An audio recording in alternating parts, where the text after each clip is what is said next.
حضور پاک صلی اللہ علیہ وسلم پر قرآن مجید ایک وقت میں نازل نہیں ہوا، تھوڑا تھوڑا کر کے ہوا، 23 سالوں میں ہوا۔ پہلی مرتبہ جب ہوا اور پہلی مرتبہ کب ہوا اور وہ کون سی آیات تھیں، اس بارے میں بھی سن لیجئے۔ اتنی دیر میں ذرا دودھ پی لوں۔ صحیح بخاری شریف میں ہے کہ امی عائشہ صدیقہ رضی اللہ تعالیٰ عنہ یہ بات بیان فرماتی ہیں کہ حضور پاک صلی اللہ علیہ وسلم پر وحی کا نزول سچے خوابوں کی صورت میں ہوا۔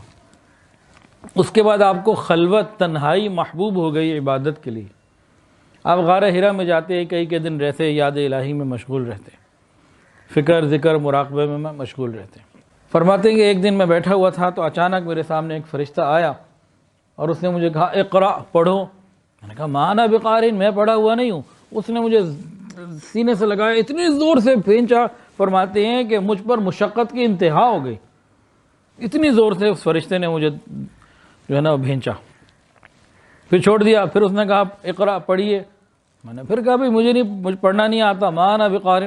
دوسری مرتبہ اتنی زور سے، پھر اس نے چھوڑ کے کہا، تو 3 مرتبہ بھیجا گیا۔ پھر اس کے بعد اس فرشتے نے پڑھا، پڑھیے اقرأ بسم ربک الذی خلق، خلق الانسان من علق، اقرأ وربک الاکرم۔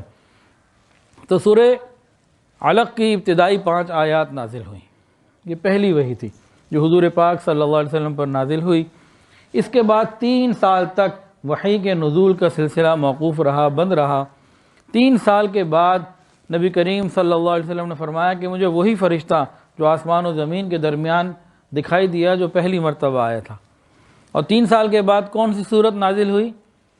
سورہ مدثر کی ابتدائی آیات، یا ایھا المدثر قم فانذر وربک فکبر وثیابک فطہر۔ یہ آیات جو ہیں، ابتدائی آیات چند جو ہیں وہ نازل ہوئیں۔ اچھا جی، قرآن مجید کی آیات اور صورتوں میں آپ نے پڑھا ہوگا کچھ کے پیچھے لکھا ہوتا ہے مکی صورتیں اور کہیں پہ لکھا ہوتا ہے مدنی صورتیں۔ یہ کیا ہے؟ کچھ آیات مکی ہیں، کچھ مدنی ہیں، کچھ صورتیں مکی ہیں، کچھ مدنی ہیں۔ عام طور سے لوگ یہ سمجھتے ہیں کہ جو مکہ مکرمہ میں نازل ہوئی وہ مکی اور جو مدینہ طیبہ میں نازل ہوئی وہ مدنی۔ بعض لوگ یہ سمجھتے ہیں، حالانکہ ایسے نہیں ہے۔ حضور پاک صلی اللہ علیہ وسلم پر جب پہلی وحی کا نزول ہوا، اس وقت سے لے کر ہجرت کے مکمل ہونے تک کا جتنا وقت ہے، جو بھی آیت یا صورت نازل ہوئی وہ مکی ہے، چاہے وہ بیت المقدس کے سفر میں یا معراج پہ نازل ہوئی ہو یا اور آپ کے کسی سفر میں کہیں نازل ہوئی ہو، وہ مکی ہے۔ اور مدنی آیت اور صورت کون سی ہے؟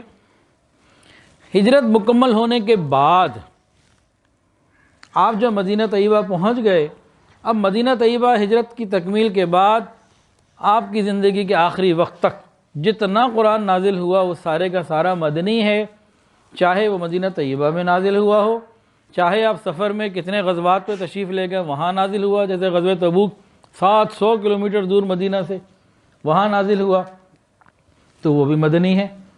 اور مزے کی بات، فتح مکہ، مکہ مکرمہ کے اندر ہی نہیں، بیت اللہ شریف کے اندر ہونے والی آیت جو نازل تھی، بیت اللہ شریف کے اندر نازل ہونے والی آیت ان اللہ یأمرکم ان تؤدوا الامانات الی اہلھا، یہ تو عین مکہ کے بیت اللہ کے اندر نازل ہوئی، یہ بھی مدنی ہے۔ تو مدینہ طیبہ میں ہجرت کے بعد جو قرآن نازل ہوا وہ مدنی، اور مکہ مکرمہ میں ہجرت کے سفر پورا ہونے تک، ایک تو ہے نا آپ مکہ میں رہے، لیکن جب آپ مکہ سے ہجرت کے لیے نکلے غار ثور میں رہے، غار ثور میں جو آیات نازل ہوئیں وہ بھی مکی، اور جتنے دن کا سفر رہا جب تک کہ آپ مدینہ داخل نہیں ہو گئے، اس درمیان میں جتنا بھی قرآن پاک نازل ہوا وہ سارے کا سارا مکی۔ تو یہ ہے مکی اور مدنی آیات کی ترتیب۔